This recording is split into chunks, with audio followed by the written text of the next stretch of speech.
Golden State and Draymond Green gets a defensive rebound in a tie game in the final seconds, doesn't give the ball up to Kevin Durant. Here it is, Lou Williams missing a shot for those of you who haven't seen it. Kevin Durant is begging for the ball. Draymond Green instead takes it himself, runs the length of the floor, and bad things ensue from there. Then this was the huddle before the overtime. These two guys have to be separated to some degree. Not to suggest that they were fisticuffs or anything of the sort, but certainly there was frustration there, and they wound up losing the game in overtime. And I guess the question I would ask you, Stephen A., is how big a deal should one make of that moment last night? Well, I don't think you make a big deal of it because Draymond Green is an emotional guy, and he's the kind of person that gets in your face even when you're doing things well. Kevin Durant recognizes that, and he understands it. Clearly, last night was one of those heated situations. It looked a bit uncomfortable. We understand that, but that happens. I mean, Jalen can speak to that a hell of a lot better than me, but that definitely is something that happens, and it's something that's predictable anytime Draymond Green is involved. When DeMarcus Cousins has to restrain you, I mean, it doesn't get much funnier than that. And DeMarcus Cousins, I mean, obviously, you know, he can be temperamental himself, but he's an elite player in this league when he's healthy. And you know, he knows a thing or two about containing some folks, and folks know a thing or two about needing to contain him. In the case of Kevin Durant, you know, it's hard because here's the thing, Greeny and Jalen, you can't really take a side on this. Here's why. Kevin Durant is an elite scorer, one of the top 3 players on the planet as far as I'm concerned. And clearly his offensive game is surreal and well-renowned. But on the Golden State Warriors, the playmaker has religiously been Draymond Green from the forward position. He sets things up for Kevin Durant, Steph Curry, even on last night. Klay Thompson, 31 points and 31 shots is not good. But the point is that Draymond Green is that kind of catalyst from the forward position. So I could see Kevin Durant begging for the ball because it makes sense to give him the damn ball in that situation. But it also makes sense and is indicative of how Golden State does things when Draymond Green is pushing the ball up the floor trying to make a play. So it's really, really hard to point fingers in this particular situation. Did Stephen A. Smith just say he can't take a side? Yeah. Have you ever heard that before? I have not. Never. Okay. Never. I'm going to take a side. Draymond Green, fellow Michigander, that's little bruh. By the way, he's trying to do a terrible trade with me in fantasy.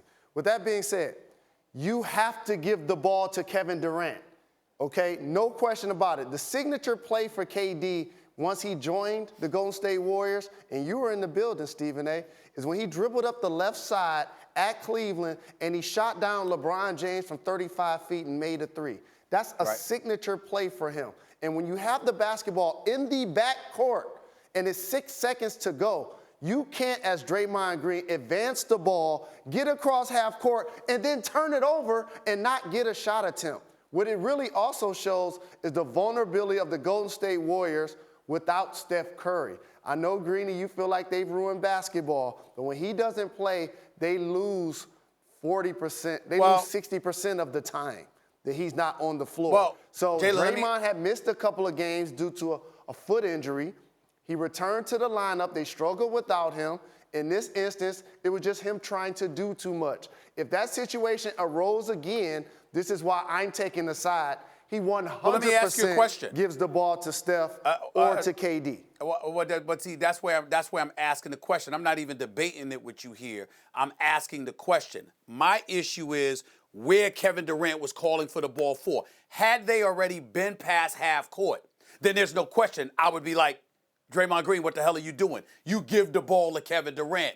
But because he had gotten the rebound and it was 6 seconds left and he was pushing the ball, when Kevin Durant was calling for the ball, he was damn near under the basket, under the visiting basket. That's the only reason I take the position that I take in terms of saying it's hard to say who's wrong. I know Kevin Durant should have had the ball in his hands, but I'm talking about if Draymond Green is pushing the ball up the floor in those last 6 seconds and Kevin Durant, and they were past half court and Kevin Durant was calling for the ball, I totally agree with you. What I'm saying is I can understand why Draymond Green wasn't thinking like that under the visiting basket after just getting a rebound and pushing the ball up the floor because Kevin Durant could have ran with him. But I understand what you're saying. That's the only hesitancy that I had in my argument. Quickly, Jay, because we live in a society now where we'll make a big deal over anything that looks like a debate there. The fact that the two of them were sort of going at it after that, should we make anything of that at all? Make no big deal of them personally jawing at each other. That's what happens when you're on a successful team. When somebody agree makes there. a mistake, you look at one another, you bark about it, and ultimately you own the mistake. Versus a struggling team where the argument continues and it becomes personal. That's not going to happen in this case.